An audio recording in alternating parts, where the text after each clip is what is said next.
ఇలాంటి hot topics daily updates కోసం వెంటనే సబ్స్క్రైబ్ చేయండి. ఇరాన్లో పెద్ద షాక్. ప్రపంచాన్ని ఒక్కసారిగా షేక్ చేసిన వార్త. 36 ఏళ్లుగా దేశాన్ని కంట్రోల్ చేసిన సుప్రీం లీడర్ ఖమేనీ ఒక్కసారిగా టార్గెట్ అయిపోయాడు. అసలు ఏమైంది అంటే, ఇజ్రాయిల్, అమెరికా కలిసి ప్లాన్ చేసి ఖమేతు ఉన్న లొకేషన్పై డైరెక్ట్ దాడి చేసినట్లు సమాచారం. ఇంకా షాకింగ్ విషయం ఏమిటంటే, ఈ ఇన్ఫర్మేషన్ బయటనుంచి కాదు, లోపల నుంచే లీక్ అయిందని అంటున్నారు. అంటే క్లియర్గా ఇరాన్ లోపలే పెద్ద గేమ్ నడుస్తోంది.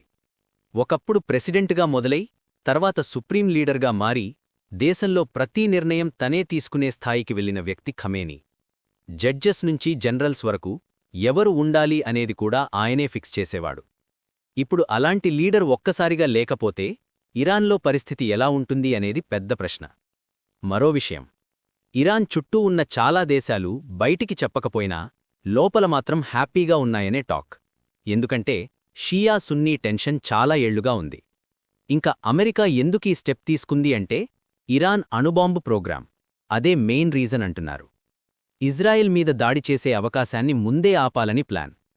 ఇప్పుడు ప్రశ్న ఏంటంటే, ఇది వరల్డ్ వార్ అవుతుందా?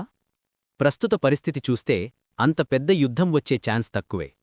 ఎందుకంటే ఇరాన్ లీడర్నే కాపాడుకోలేకపోయినప్పుడు ఇంకెవరు ముందుకు వచ్చి ఫైట్ చేస్తారు? మొత్తానికి ఇది కేవలం ఒక లీడర్ మృతి కాదు, మధ్యప్రాచ్య రాజకీయాల్లో పెద్ద టర్నింగ్ పాయింట్. ఇంకా వచ్చే రోజుల్లో ఏం జరుగుతుందో ప్రపంచమంతా గమనిస్తోంది.